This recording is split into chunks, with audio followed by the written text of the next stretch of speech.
오늘 우리가 받을 하나님 말씀 함께 봅니다. 갈라디아서 5장입니다. 갈라디아서 5장 22절에서 24절까지 말씀.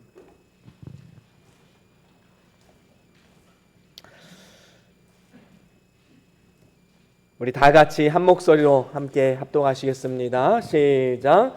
오직 성령의 열매는 사랑과 희락과 화평과 오래 참음과 자비와 양선과 충성과 온유와 절제니 이 같은 것을 금지할 법이 없느니라. 그리스도 예수의 사람들은 육체와 함께 그 정과 욕심을 십자가에 못 박았느니라. 아멘. 아멘.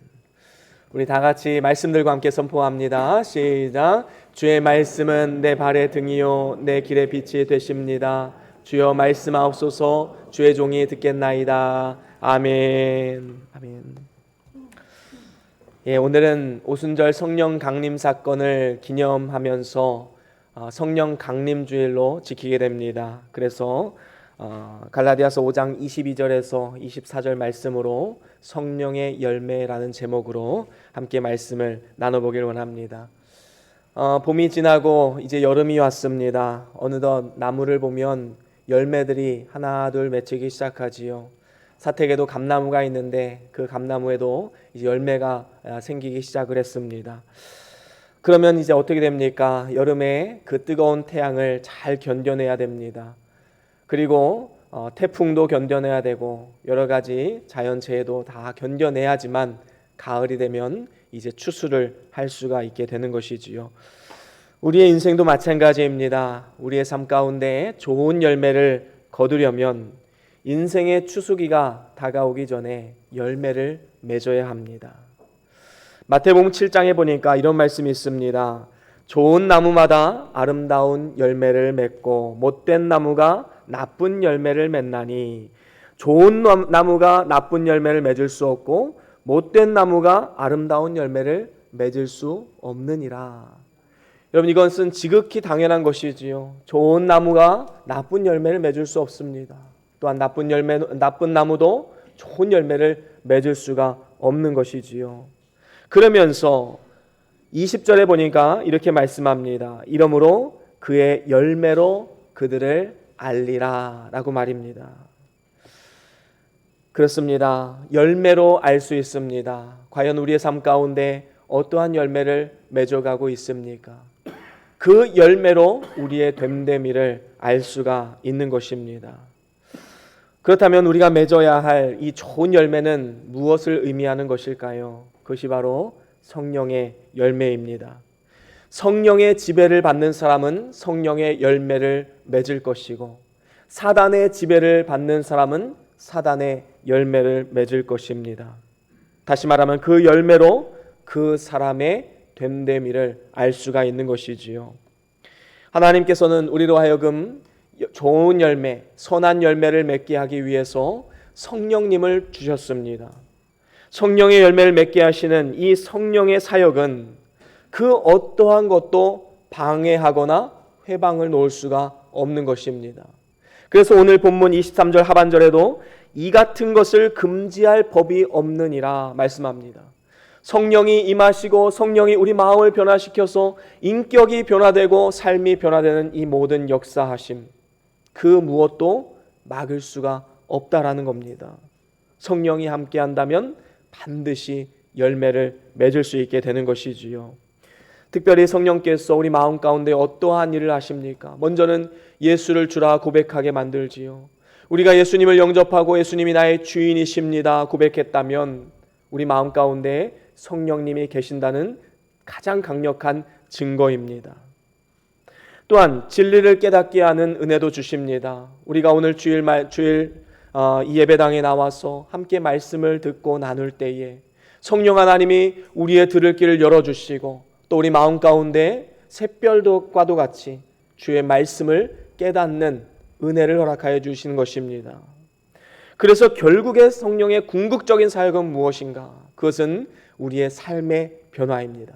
인격의 변화입니다. 오늘 말씀의 성령의 9가지 열매도 다 인격에 관련된 부분이지요. 성령님은 우리의 삶을 변화시킵니다. 우리의 인격이 주님을 닮아가길 원하시는 것입니다. 그래서 그리스도의 능력으로 살아가는 삶, 바로 우리 안에 내주하시는 성령께서 하시는 일인 것입니다.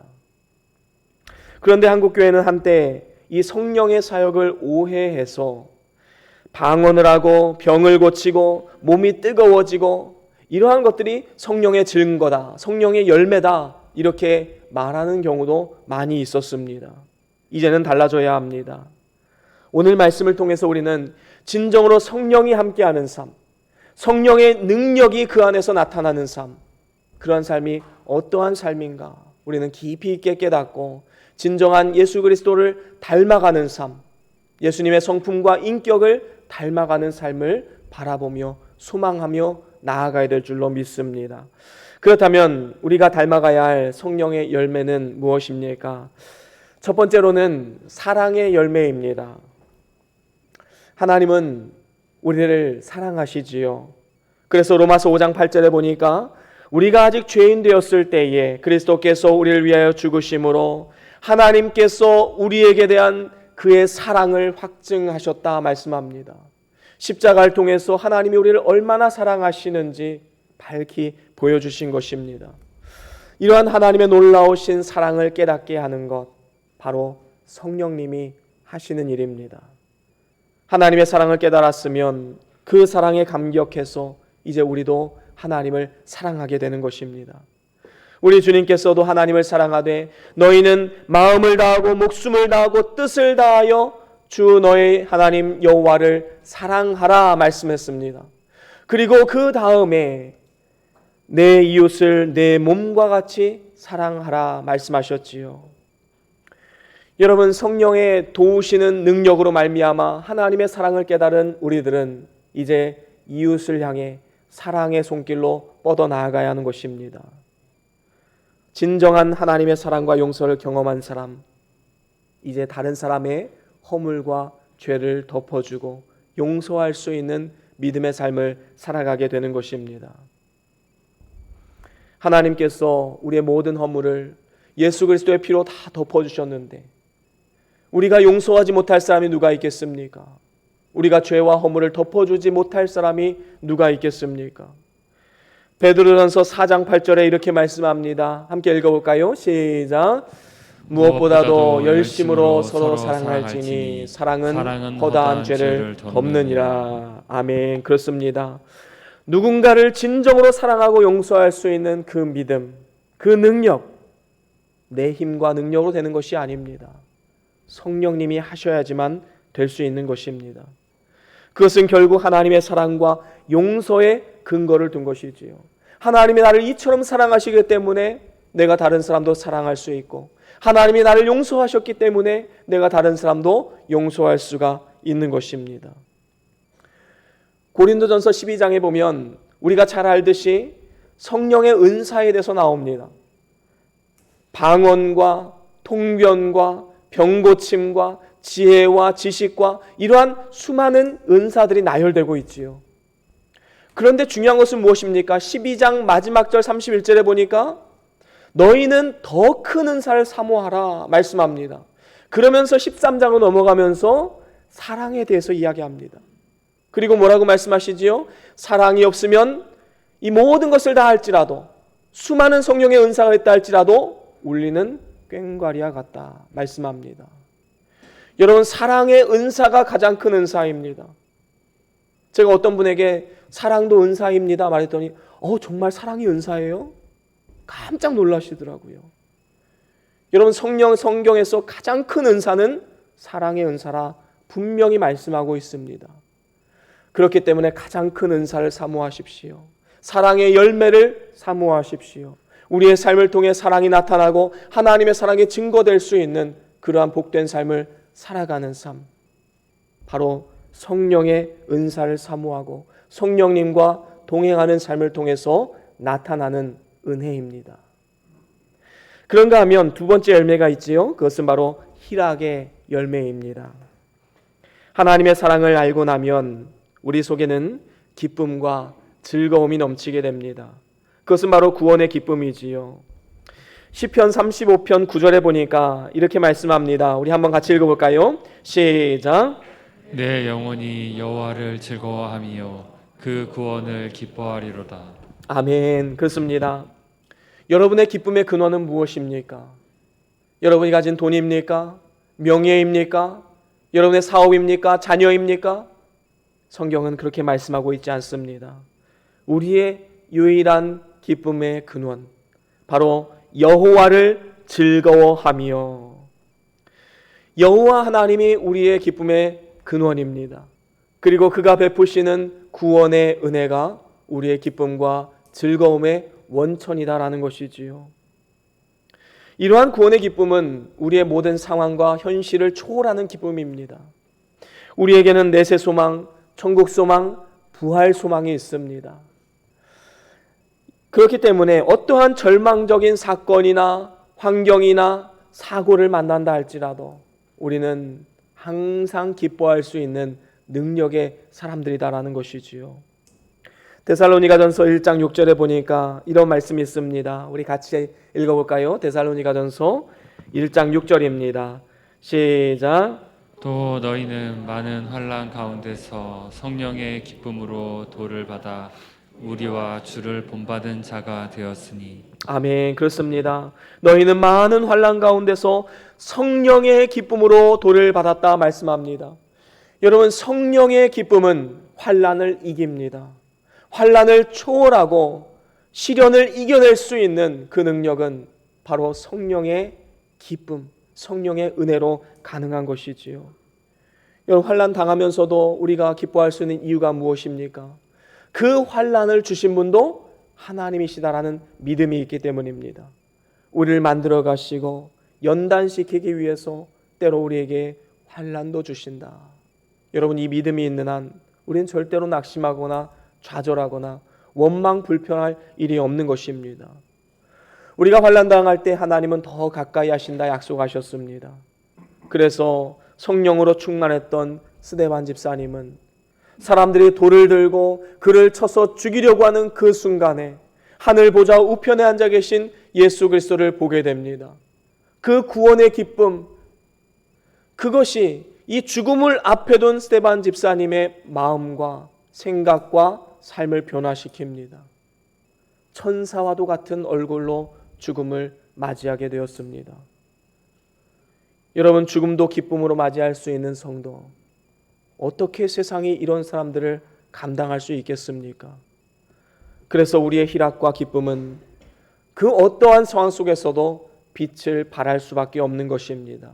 그리고 그 누구도, 그 무엇도, 심지어는 죽음이라 할지라도 그 기쁨을 빼앗을 수는 없는 것이지요. 그런가 하면 우리가 맺어야 할 열매 세 번째로는 화평의 열매입니다. 우리는 모두가 다 죄로 말미암아 하나님과 원수가 되었던 자들이었습니다. 그래서 하나님과 우리 사이에 큰 죄악의 장벽이 가로막고 있었지요. 그래서 하나님은 우리에게 진노하시고 인간은 하나님을 피해 나무 사이로 숨어들었습니다. 하지만 하나님께서 찾아오시지요. 예수 그리스도께서 원수되었던 우리에게 찾아오셔서 우리 대신 십자가에 죽으셨기 때문에 하나님과 우리 사이에 진정한 화평의 관계가 성립되게 된 것입니다. 그래서 성령의 사람은 이제 어떻게 돼야 됩니까? 이웃과 화평의 관계로 나아가야 되는 것이지요. 하나님과 화평이 되었다면 이웃과 화평한 삶으로 나아가야 합니다. 하지만 우리가 인간관계에 있어서 하나님의 화평을 이루지 못하는 그런 많은 안타까운 상황들이 있습니다. 그 원인을 깊이 따지고 들어가 보면 사실 우리 마음속에 있는 상처와 가시들이 있을 것입니다. 우리 마음 가운데 그 상처와 가시는 다른 사람들을 향해서 표출이 됩니다. 그리고 다른 사람에게 또 상처 주는 말을 합니다. 이런 우화가 있지요. 고슴도치 두 마리가 함께 살고 있는데 한겨울이 되니까 너무 추워서 상의를 하게 됩니다. 이 추운 겨울을 어떻게 하면 이겨낼 수 있을까? 그래서 결론에 도달합니다. 서로 껴안고 잠을 자는 겁니다. 그런데 안타깝게도 이들은 껴안을 수가 없습니다. 그 몸에 박힌 수많은 가시가 상대방을 찌르기 때문인 것이지요. 여러분, 우리 마음 가운데 해결하지 못한 가시가 있는 한 절대로 우리 주변 사람들과 화평의 관계를 맺을 수가 없는 것입니다.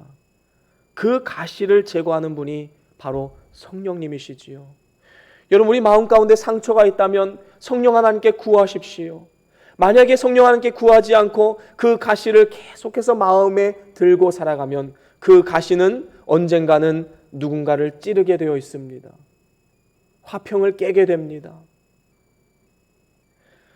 우리가 간절히 기도할 때 그 상처와 아픔을 주님께서 치유하시고 이제는 이것을 통하여서 하나님의 영광을 나타내는 일에 쓰임받게 되는 것입니다. 다른 사람을 이해하고 사랑하고 용서할 수 있는 그러한 믿음의 삶을 살아갈 수 있게 되는 것이지요.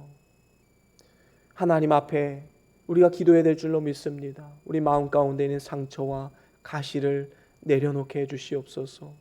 이제는 하나님의 사랑, 하나님의 화평으로 다른 사람들과 화평할 수 있는 그러한 믿음의 삶을 살게 해주시옵소서. 우리는 날마다 기도해야 될 줄로 믿습니다. 그런가 하면 이렇게 화평의 열매를 맺으며 살아가는 성도에게 또한 존귀한 이름을 주셨다 성경은 분명히 말씀합니다. 마태복음 5장 9절 말씀이지요. 우리 같이 한번 읽어볼까요? 마태복음 5장 9절입니다. 함께 읽어봅니다. 시작. 화평케 하는 자는 복이 있나니 저희가 하나님의 아들이라 일컬음을 받을 것이미요. 그렇습니다. 우리가 이 땅을 살아가는 동안에 작은 예수가 되어서 화평을 이루는 삶을 살아가게 되면 어떻게 역사하게 됩니까? 우리에게 하나님의 아들이라는 일컬음을 받게 된다 말씀하고 있습니다. 이 말씀은 화평케 하는 직분을 감당함을 통해서 우리가 구원받는다는 이야기를 하는 것이 아닙니다. 우리가 정말로 화평케 하는 삶을 살아가면 세상 사람들이 비로소 당신은 하나님의 아들입니다. 인정해 준다라는 것이지요. 여러분, 세상의 인정이 얼마나 중요합니까? 너희들은 참 존귀한 사람이야. 너희들은 정말 진정한 크리스찬이야. 여러분, 이러한 칭찬을 들으면 누가 영광을 받으실까요? 하나님이 영광을 받으십니다. 자녀들이 밖에 나가서 막 인사도 잘하고 착한 일도 하고 선생님께 막 순종하고 이렇게 되면 그 아이는 부모의 영광을 나타내는 삶입니다. 여러분, 어디를 가든지 화평의 관계를 맺으십시오. 그러면 우리 하나님 아버지께서 영광 받으십니다. 그리고 이 모든 것은 결국 하나님 나라에서 우리의 상급이 되는 것입니다. 그런가 하면 네 번째로 우리가 맺어야 할 열매는 오래 참음입니다. 여러분, 이 오래 참음은 인내하라는 것이지요. 진정한 성령의 능력은 인내에서 나옵니다. 농부가 이른 봄에 파종을 하게 되면 이제는 어떻게 됩니까? 그때부터 농부는 인내해야 됩니다. 야고보서 5장 7절에 이렇게 말씀하지요. 우리 함께 읽어볼까요? 야고보서 5장 7절 함께 읽어봅니다. 시작. 그러므로 형제들아 주의 강림하시기까지 길이 참으라. 보라, 농부가 땅에서 나는 귀한 열매를 바라고 길이 참아 이른 비와 늦은 비를 기다리나니. 아멘. 그렇습니다. 농부는 가물 때에도 하늘을 바라보면서 참고 인내해야 합니다. 그러면 때로는 이른 비로, 때로는 늦은 비로 하나님께서 오늘 새벽에 내렸던 비와 같이 단비를 허락해 주실 것입니다. 그리고 가을에 수확을 거둘 수 있도록 인도해 주시는 것이지요. 여러분, 이른 비만 은혜가 아닙니다. 늦은 비도 은혜입니다. 우리의 삶에 찾아오는 늦은 비, 하나님의 은혜를 사모하면서 나아가십시오. 하나님은 가장 적합한 때에 비를 내려주시는 분이십니다. 이것은 다른 사람들과의 관계에서도 마찬가지입니다. 무엇이든지 급하게 서두르면 실수할 수밖에 없지요. 하나님께서 우리를 향해서 인내하신 것처럼 우리도 역시 다른 사람을 향해서 그 잘못이나 핍박에 대해서 오래 참아줄 수 있어야 된다라는 것이지요.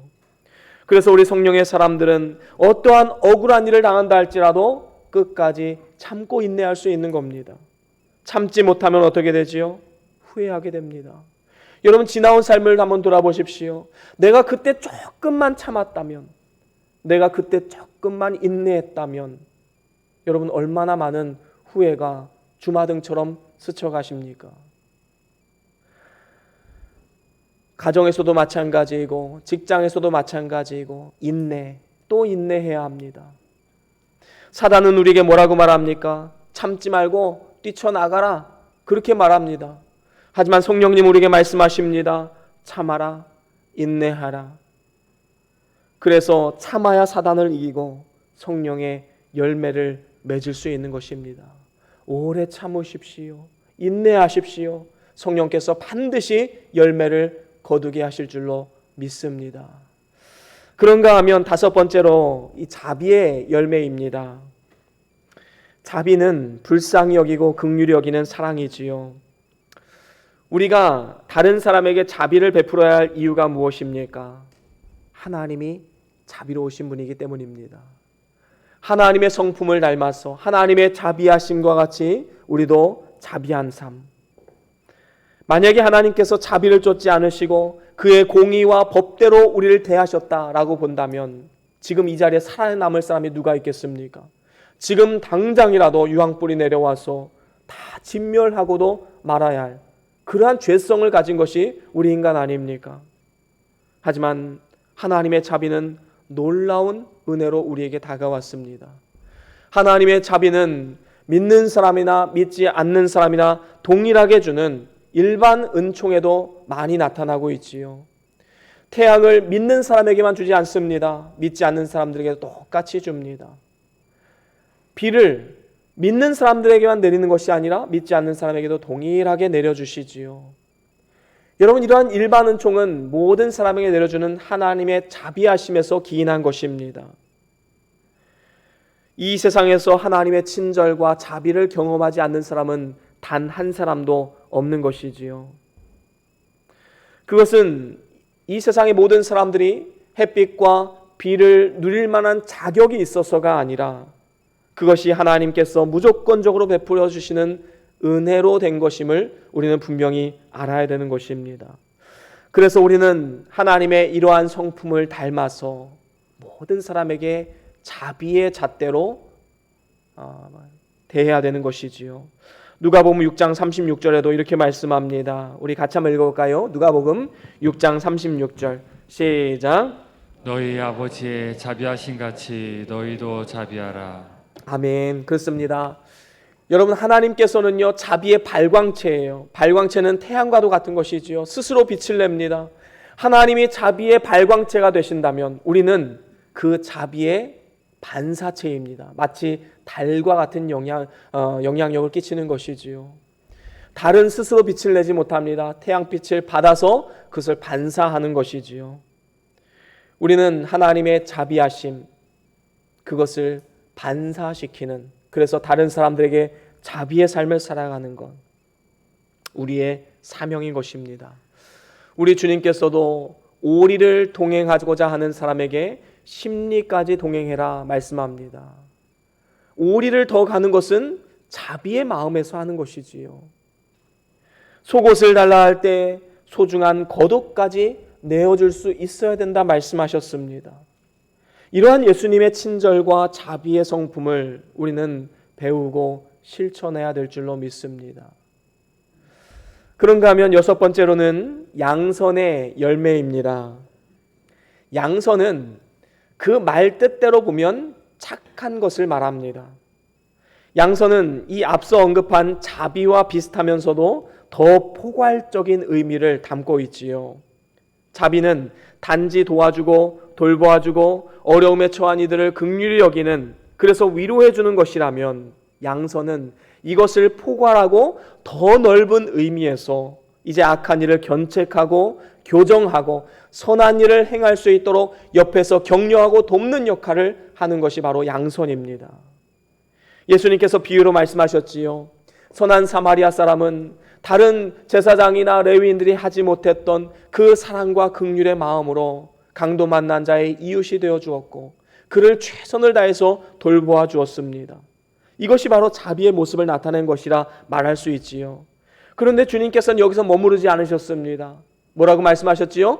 너희도 가서 이와 같이 해라. 여러분, 이게 바로 양선입니다. 자비의 행동과 더불어서 그 자비를 권면하고 선을 행할 수 있도록 적극적으로 남을 돕는 역할을 감당하는 것. 이것이 바로 양선이지요.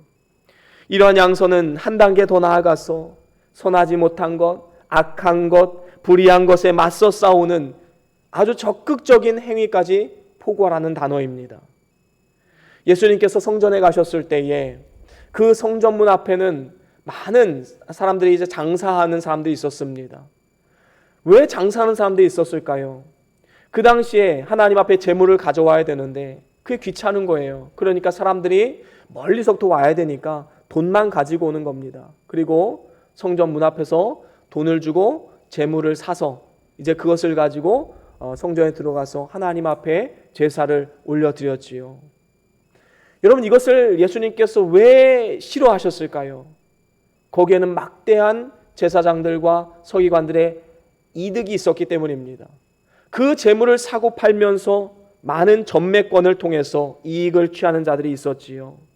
이러한 불의한 일들을 주님께서는 용납하지 않으시고 장사하는 자들을 다 내어 쫓으셨습니다.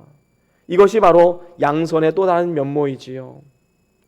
물론 이것은 어떤 사람을 정죄하고 비판해라 이런 의미에서 주는 것은 아닙니다.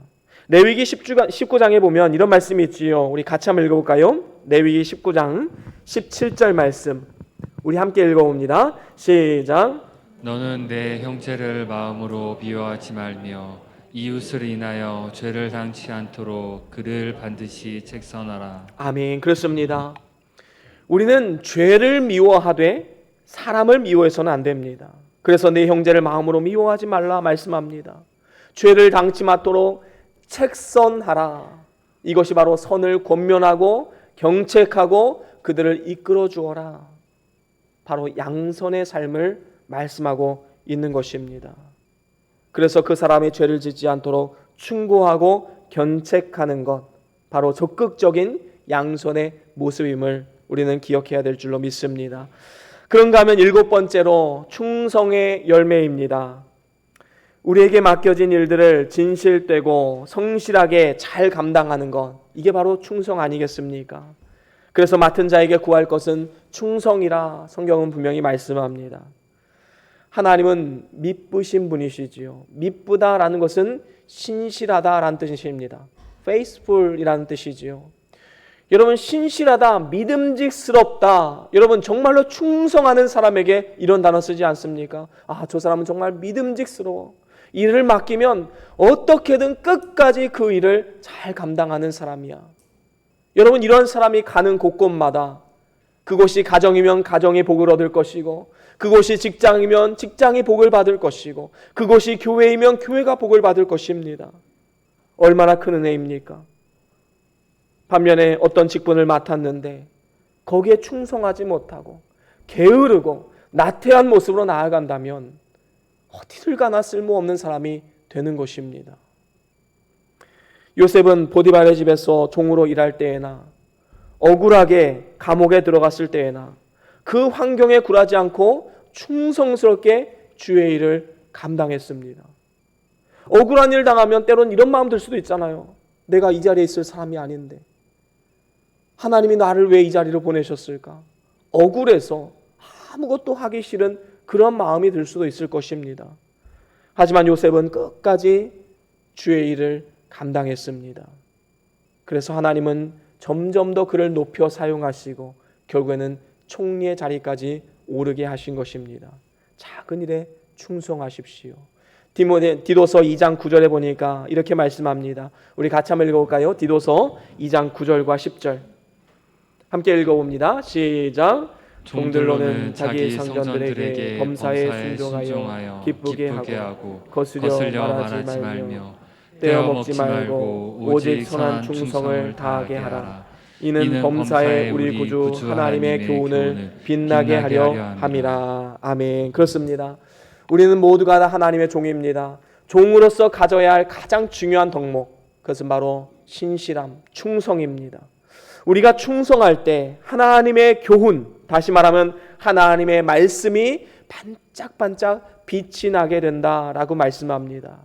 그리고 결국에는 그것이 우리의 상급이 되는 것이지요. 얼마나 놀라운 축복의 말씀입니까? 하나님 앞에 충성을 다함을 통하여서 이러한 축복과 은혜가 저와 여러분들의 것이 될 수 있기를 주의 이름으로 간절히 축원합니다. 그런가 하면 여덟 번째로 온유의 열매가 있습니다. 온유라는 것은 우리가 잘 알듯이 우리의 주관과 고집을 다 내어버리고 하나님의 뜻을 따르는 데 있는 것입니다. 온유한 자는 복이 있나니 저희가 땅을 기업으로 받을 것이라 성경은 분명히 말씀합니다. 여러분, 온유한 사람은 그 지경이 넓어지고 그리고 많은 사람들이 그를 따르게 됩니다. 바로 이 온유한 사람, 대표적인 사람이 누구입니까? 예수 그리스도이시지요. 예수님은 스스로 이야기하시기를 나는 온유하고 겸손한 자라 말씀합니다. 예수님의 온유한 그 성품으로 말미암아 많은 사람들의 마음을 차지하셨지요. 그들은 모두가 다 예수를 위해서 희생하고 목숨까지도 바칠 수 있는 그러한 사람이 되었습니다. 바로 온유한 사람에게 이러한 사람들이 따르게 되는 것이지요. 모세도 온유함이 지면의 모든 사람보다 승하다고 말씀했습니다. 그래서 이스라엘 백성들의 지도자가 될 수 있었던 것 아닙니까? 여러분, 강하면요 쉽게 부러집니다. 우리의 입 안에는 32개의 치아가 있습니다. 그런데 치아는 굉장히 강하지요. 그런데 이 치아는 강한 반면에 우리 일평생 쓸 수가 없습니다. 언젠가는 부러지거나 언젠가는 빠져버리지요. 그런데 놀라운 것은 이 온유한 새치의 혀, 이 부드러운 혀는 일평생 쓰고도 남습니다. 온유한 것만 살아남을 수가 있는 것이지요. 융통성이 있는 온유함으로 우리는 어디를 가나 잘 적응하는 그러한 법을 배워야 될 줄로 믿습니다. 그런가 하면 마지막 열매는 절제의 열매입니다. 절제는 자기 제어입니다. 자기를 절제하지 못하면 남에게 전파한 후에 자기가 도리어 버림을 당하게 되지요. 그래서 성령은 우리 마음 가운데 오셔서 절제하는 삶을 훈련시킵니다. 다른 사람들에게 상처를 주지 않도록 말을 절제해야 되고 또 순간순간 우리의 깊은 내면에서 끓어오르는 이 분노를 절제해야 됩니다. 우리가 많은 선한 열매를 맺었다 할지라도 마지막에 이 절제하지 못하고 한번 분을 콱 내버리면 앞에서 이런 모든 8가지 열매들은 다 물거품이 되어버리는 겁니다.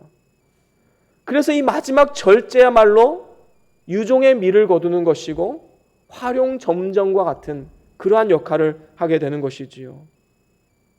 절제하지 못하면 사단의 도구가 될 수밖에 없는 것입니다. 뿐만 아니라 우리는 시간과 돈도 절제해야 되고요. 우리의 발걸음도 절제해야 됩니다.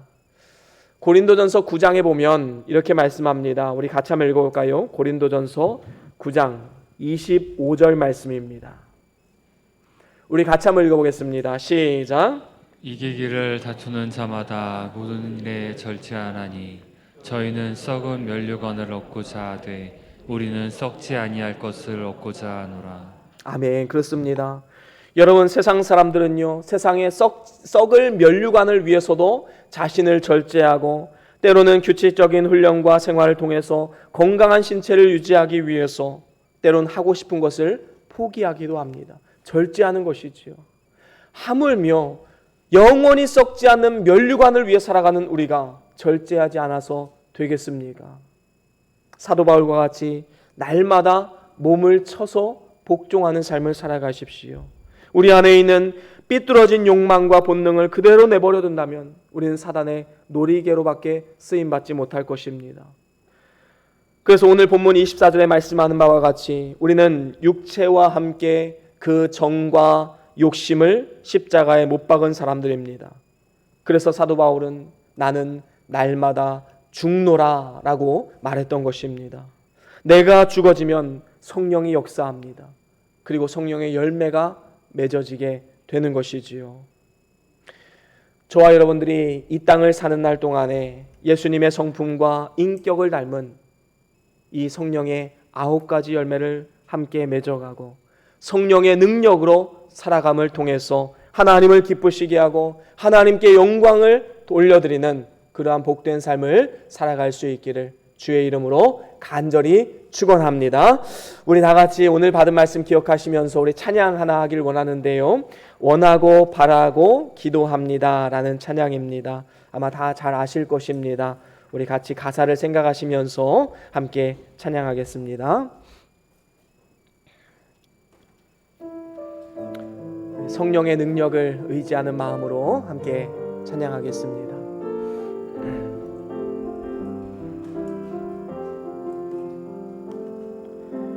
이 세상을 살아가는 동안에 나의 힘을 의지할 수 없으니 기도하고 낙심하지 말 것은 주께서 참 소망이 되심이라. 하나님의 꿈이 나의 비전이 돼 예수님의 성품이 나의 인격이 되고 성령님의 권능이 나를 원하고 바라고 기도합니다. 주의 길을 걸어가는 동안에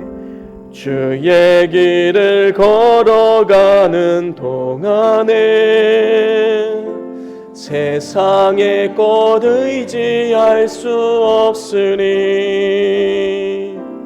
감사하고 낙심하지 말 것은 주께서 참 기쁨이 되심이라. 우리 믿음으로 선포합시다. 하나님의 꿈이 나의 비전이 되고 예수님의 성품이 나의 인격이 되고 성령님의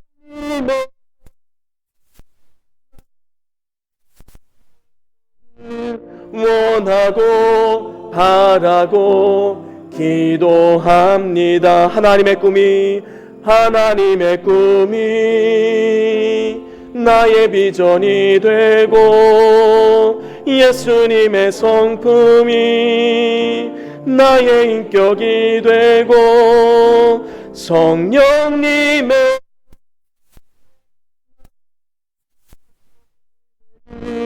원하고 바라고 기도합니다. 우리 시간 함께 눈을 감고 잠깐 기도하시겠습니다. 우리의 삶 가운데 어떠한 열매를 지금 맺고 계십니까? 성령의 열매입니까? 아니면 혹시 사단이 주는 열매를 맺고 있지는 않습니까?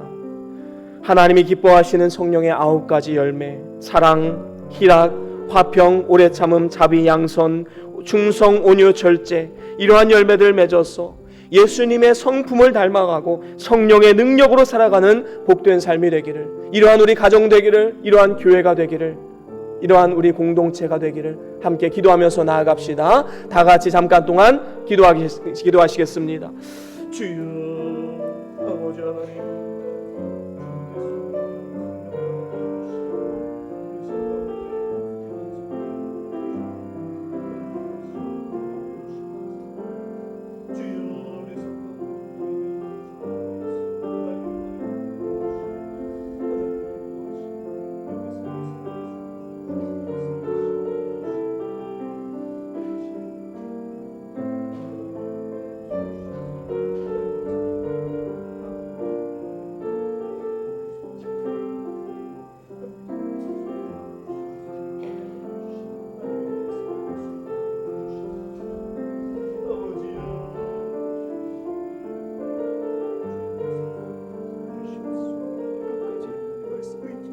믿음으로 승리하는 삶을 살아갈 수 있도록 도와주시옵소서. 주여